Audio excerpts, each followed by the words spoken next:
Hello and welcome to the February 2024 edition of the Kushmerek Connection. As always, we are filming in the FATV studios in downtown Fitchburg. We hope that everybody tuning in is enjoying their winter so far. This time we didn't go far for our guest in February. This edition we have somebody that we've been working on for 3 years now to get in studio on this side of the camera. We have Executive Director of FATV, Nathan Glenny. Nate, thank you for joining me today. Representative Kushmerek, thank you for having me on. If I may, Mike. Of course, Mike, please. So, yeah, I like to hide behind the cameras usually, but, you know, I definitely like to promote FATV and what we do here. And kudos to you. How many years now? 3 years now. 3 years you've been doing your show. And I'm so thankful that you take the opportunity to use public access for what it's meant for. Communicating with our community, talking about all the things that are going on in Fitchburg here. So thank you. Well, honestly, it's my pleasure, and I wouldn't be doing this show were it not for you. And I think you dragged me kicking and screaming into the studio. I was initially too nervous to host my own show. And now you're a seasoned professional. I feel like I'm finally getting the hang of this 3 years in, and you were the one that really inspired me to do it and got me to do it. And I think part of the deal initially when I agreed was that you were going to come on the show. So it's only taken me 3 years to successfully rope you in. Wow. Quite the deal maker I am. Yeah. You made it happen, but you know, throughout the 3 years, you've interviewed many people, and every one of them makes a difference in our community. I don't know if I meet that qualification, but thanks for having me on. By leaps and bounds, and in all sincerity, I think all too often, you know, we see you on the other side of the camera, or enabling all of the amazing access that FATV brings to our viewers at home and online. And really, whether it was through COVID and ensuring continuity of government and access to government of our constituents and of our residents, whether it was over the past several elections, ensuring that you're bringing timely election results to people before any other form of media, online or otherwise. You were really driving those election results and ensuring that people had immediate access. Or even, it was a fun one, I think, for you, first time ever, was going to Fenway Park and the Fitchburg-Leominster Thanksgiving football game this year. Yeah. So you've really ensured that we've done a lot of firsts here at FATV and a lot of firsts here in North Central Mass. Yeah, it's been an exciting adventure these past 4 years now. I've been executive director here at FATV for 4 years. And it's been a ride, traversing through the pandemic, working with you as, I believe at the time, council president. That's right. To facilitate Zoom in a virtual setting, to conduct the city's business. And after the pandemic, well, we'll get more into that, I think, a little bit later, but we moved to Main Street, which was a phenomenal accomplishment in itself. But you mentioned Fenway Park. That was a first for a lot of us. Covering the Thanksgiving football game live from Fenway Park with the equipment that we have available for our community here at FATV. There's other firsts. We could go on all day about, you know, how we managed a live show during a power failure. We could talk about many stories, but it's been a really good adventure, and I do think we're doing some great things here for the Fitchburg community, and we always look to keep doing more within reason, because we are a small staff of 5 full-time employees, but I do want to take some time right now, if you don't mind. Please the do. Staff we have, boy, you know them all. They're behind the scenes and getting everything done. Without those team members here, we wouldn't get many of the things done that we do. Just the absolute best, yeah. Really, and you know, passionate and dedicated about the work they do, putting in long hours. Yeah. And I saw just a little bit of it as council president before I took my current role, you'd see these late nights. Sometimes council meetings would go until almost midnight, and so you'd have 5-6 hour long meetings, and behind every one of those meetings is somebody who's also ensuring that there's continuity of coverage, and that access is not only brought to our viewers back at home and online, but also really so critical it becomes really archival to the city clerk's office and to the state, ensuring that there's access and archival footage to really be able to tap into, which is just so critical in today's day and age. Yeah. But I think you said it so well that there are hundreds of community access providers throughout Massachusetts, right? Yep. And they do incredible work in each of their communities. But really, I think FATV is the very best. Thanks. And earlier this past year, we had the incredible privilege, Senator Cronin, as a member of the Joint Committee on Ways and Means, was able to chair one of the budget hearings from the Fitchburg's legislative chamber, and we had colleagues come in from every corner of the state, and the first thing they said to me was, "This is an incredible facility, and look at this coverage." They were like, "If only we could replicate this every week." And so I thought that was really telling of hearing my colleagues really talk about the quality and the production value that you bring not only to our community, but in that case, to the state legislature. Yeah, that meeting that you speak of in particular, I was there along with one of my colleagues from FATV, and the amount of positive feedback that we heard was incredible. I remember one in specific. He's a legislator from the South Coast. Again, impressed with the city's legislative building, but also impressed with the broadcast coverage that we provide, which, by the way, that day there, we actually had to integrate some more technology. We had live closed captioning. So someone was remote somewhere captioning live. We had to take that data from wherever they were, integrate it into our broadcast, and have it not only on screen, but presented in the room, because that hearing was specifically for the Health and Human Services Division. And they were very, very particular about ensuring that that access was there, and we came through. And just with access in general, all of our government meetings are captioned, and while it's artificial intelligence, the accuracy rate is getting better because it's learning of what's being stated. It remembers the pronunciations and how to spell it. But we do live English and Spanish captions, and that isn't seen at a lot of access stations as well. So again, we're very proud of what we do here and what we provide to the community.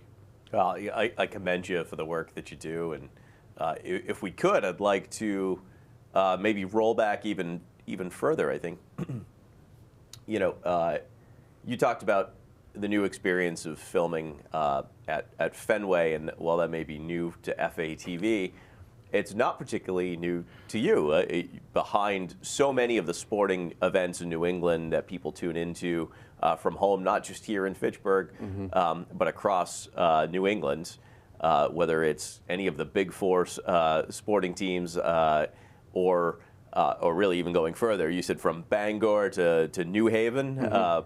For collegiate sports, you covered it all. So tell us a little bit about your career before and during your time at FATV, but also what really drove your passion for community access TV and for television.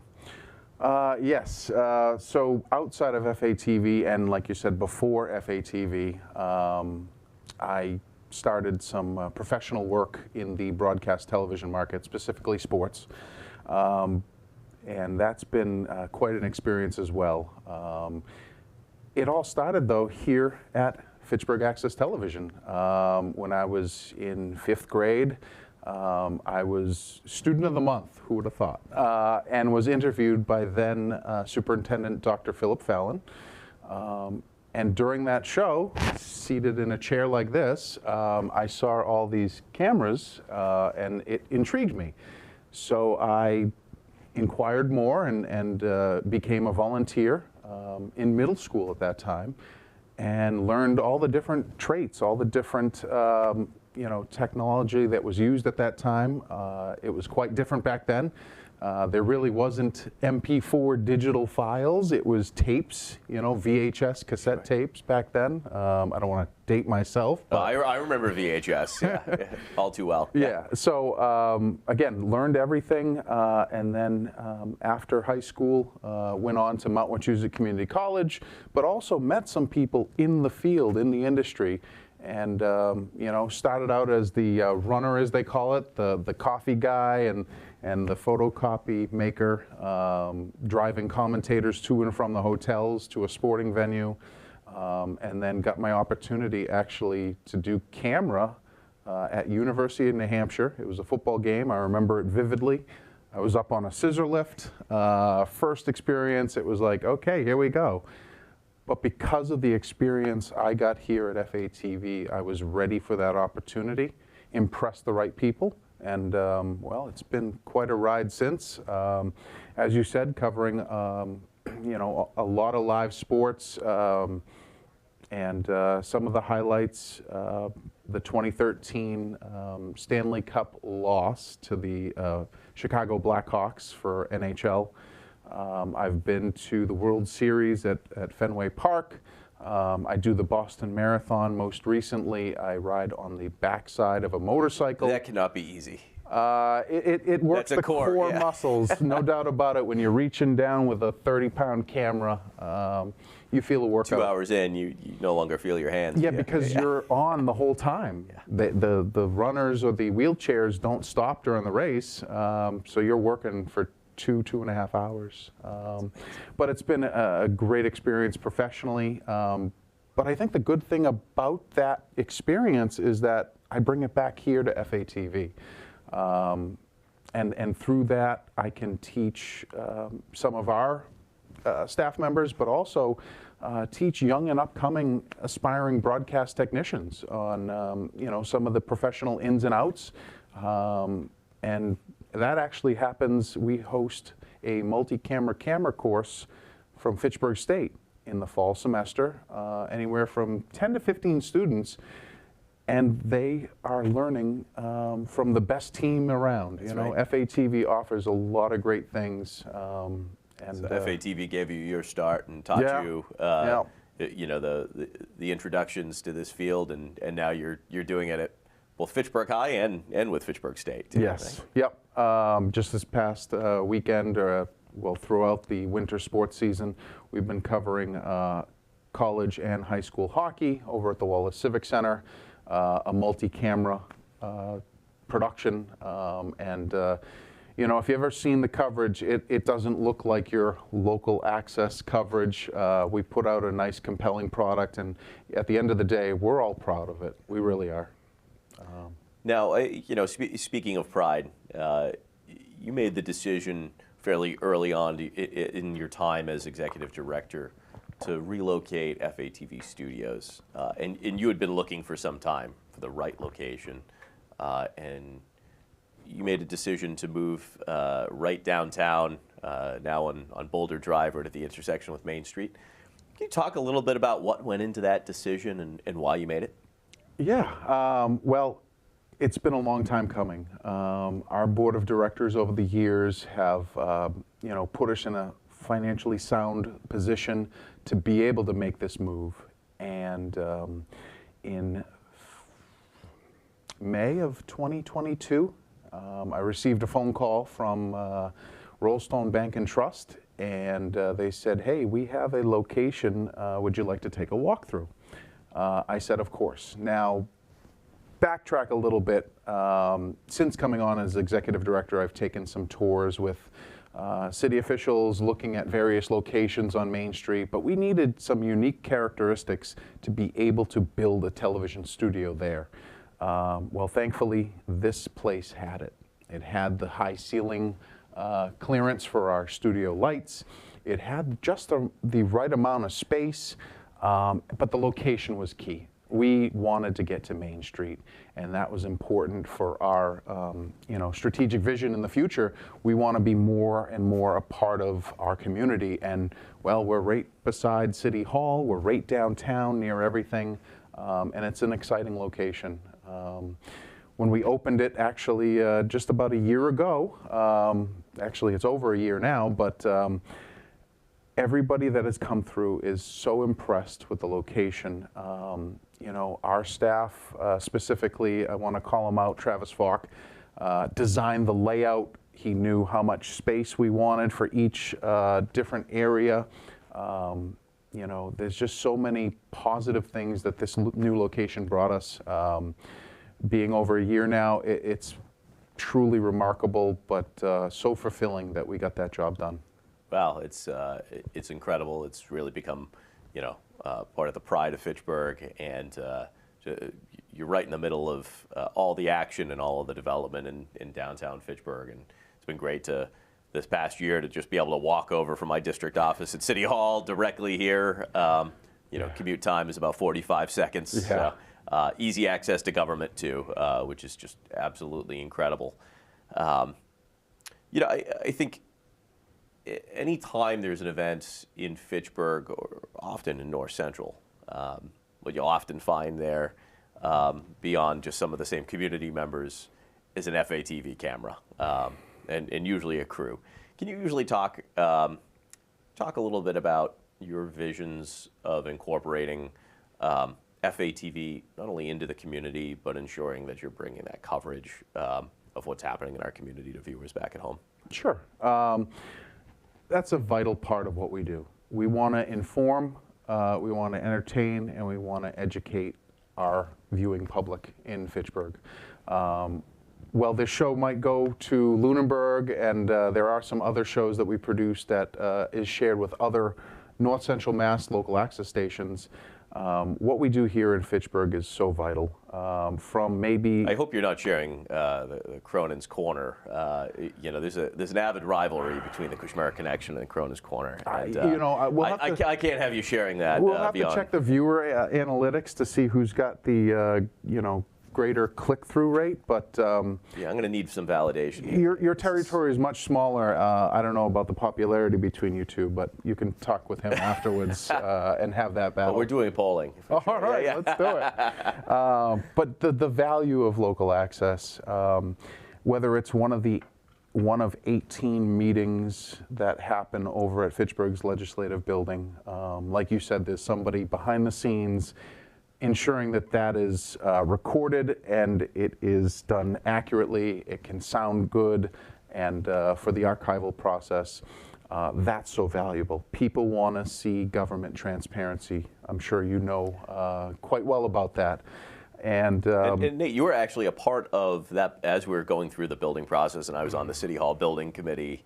I mean, you were engaged in part of that process in ensuring that, not only the cameras right, or do we have proper studio access, and you really helped the developers and the architects really design part of that building to ensure that it was optimized for exactly that. Yeah, there were a couple meetings that I participated within, and it really ensured that those pathways for infrastructure was there. When we do something, we want to do it right. And if we can bring that insight and expertise to help these architects and designers, we did our job. We worked together for a stronger community, our motto here at FATV. So whether it's the legislative meetings, whether it's some of the sports coverage that we provide during the school year, whether it's one of the studio shows that we have, one of 15 that happen every month here. We have a lot of community participation. There's so much value behind that, because when you're informed, then you know, okay, this is why it happened, or, oh, I didn't know this person lived in my community. Maybe there's some collaboration that could happen. And then with the civic coverage that we provide, it's, you feel more connected, whether you're a retiree in Florida or living in Arizona, but you grew up in Fitchburg, you can still stay connected because, as you referenced earlier, we're online. We have a free app that you can download. And of course, if you live in Fitchburg, we now have one HD channel. We're trying to work our way through getting all HD, but we'll take the one that we got. But you can consume our content in so many various fashions. And folks do. I've had several folks that have moved to Florida and to Arizona, write to me and say, thank you. I've been watching your show, and it was kind of funny to hear. Folks are tuning in from across the country. Yeah. But it's exactly what you mentioned. They grew up here. Fitchburg is still their home, regardless of where they live, and those roots run deep. And to see folks continuing to access all of the content that you're driving, it's really incredible. Yeah, and it's one of those, you build it and they come. Yeah, whether it's the 4th of July parade, Martin Luther King Jr. celebrations, Juneteenth, Veterans Day, Memorial Day. There's so many various civic events that happen, and we don't want to miss them. We can't be at everything. Again, we're only so many people, right. But we try to be at events that mean a lot to our community. And it's a continual effort, and you know how tough it is to try to find volunteers. Whatever it is, whether it's a cleanup day in Fitchburg or volunteers to help cover community events. Volunteerism is such a great thing to do, but a lot of people are so busy nowadays, and we understand that. But if I may, I would, please, anybody who's interested in, television technology or helping their community, doing something that's civic, we'll teach you how to use a camera. You can be a part of our team out in the field, and with volunteers, we can cover more events. I say we because, that's what I really believe in, a team mentality. Not just one person can do anything. You've got to work as a team, and through a good team, you create a great product at the end of the day. And, so some of our, diehard volunteers that we see today, we couldn't get the amount of coverage that we do without those volunteers. And so they are just as important as our employees here at FATV. Absolutely. Well said. And I think another maybe part that folks don't always realize when they start talking about local access and community access television is really the way that you guys are funded, which I think is really crucial and increasingly becoming a topic of conversation today. Traditionally it's been through a funding source that comes through your local cable providers, and those are fees leveraged through and via very small percentage of those fees and the revenue that comes back to your local access that enables them to buy everything from equipment to film locally, or to have a proper space in your community, not only for the community to interact with you, but also to film and to be able to archive all of your footage and equipment. Today, increasingly, as that transition happens from cable providers, increasingly people are streaming, they're going online, they're eliminating their cable. That revenue source is starting to come to an end, right? And we're starting to look at that as a legacy form of revenue. And without revenue, you have no way of paying the staff that you have and of purchasing new equipment and staying up to date. Can you talk to us a little bit about how those shifts are kind of changing how you will operate, but more importantly, how you will have to operate, and what some of the solutions are out there? Yeah, it is, we're not in any I didn't script you on this. Immediate dire constraints right now. Again, our board of directors have really helped us, look financially sound in the future. The income that we get through the franchise agreements with the city of Fitchburg is our top income that we get. We have underwriting support, but to fully fund us through underwriting and donations and memberships, it's not going to keep everything on, and we would not have the staff we do today if that funding isn't addressed. It's important stuff that we're doing here, and to sustain that income, you know, is so important. I can't say that enough. I think sometimes, Mike, people take us for granted, and people just expect it to happen and expect it to be there. And we're grateful for that. We love the fact that people know that we're reliable, that they know that that coverage is going to be there. But as you've become one of those certainties, it's death, taxes, and FATV. That's one way to put it. Yeah, sure. But as the times change and the consumption of media changes, we're seeing people get away from what we call linear television, which is cable TV, and a lot of people are transitioning to nonlinear consumption of media, which can be done through the internet. Well, our main income source is through cable TV, as you mentioned, and that's a fee that's assessed to the cable companies. The cable companies choose to pass it on to the consumer. Sometimes it's seen as a tax, but it is not. It is a fee assessed to the cable companies. I can't stress that enough. Absolutely. And so through Mass Access, which is our state representative, if you will, for local access stations, they've proposed a bill on Beacon Hill, and it is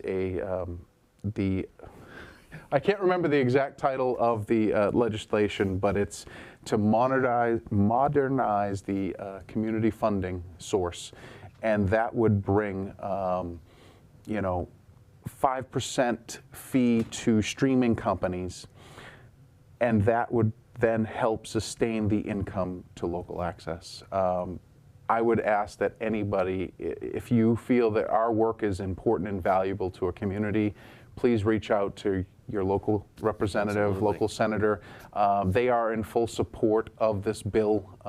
Right now it's in a committee up on Beacon Hill, but we hope to see that legislation gets passed for our future.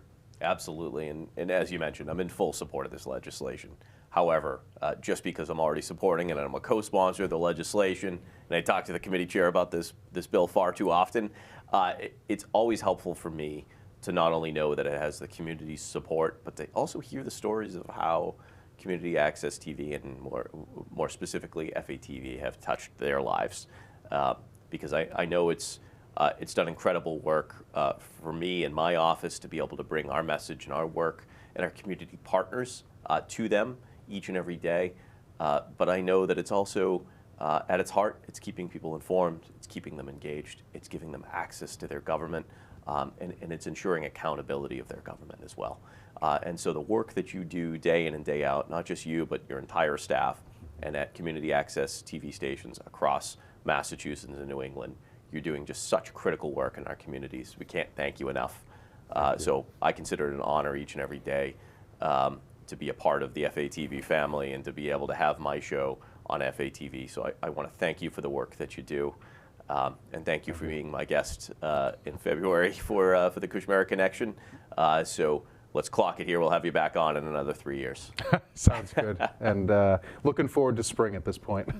You and me both. Folks, thank you so much for tuning in. As always, please stay tuned. We'll be back with you in March for the Kushmerek Connection. I believe joining us will be Ann Daigle from Growing Places. Stay tuned, stay warm, and we'll see you soon.